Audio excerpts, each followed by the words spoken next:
Hello everyone. Today we will talk about how to pick the app of Speaky. We will go to settings. Then we click on apps. After that you will search about the app of Speaky.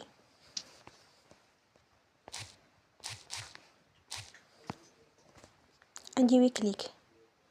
Then you will on full stop. After that you will go to storage. Then we click on clear cache.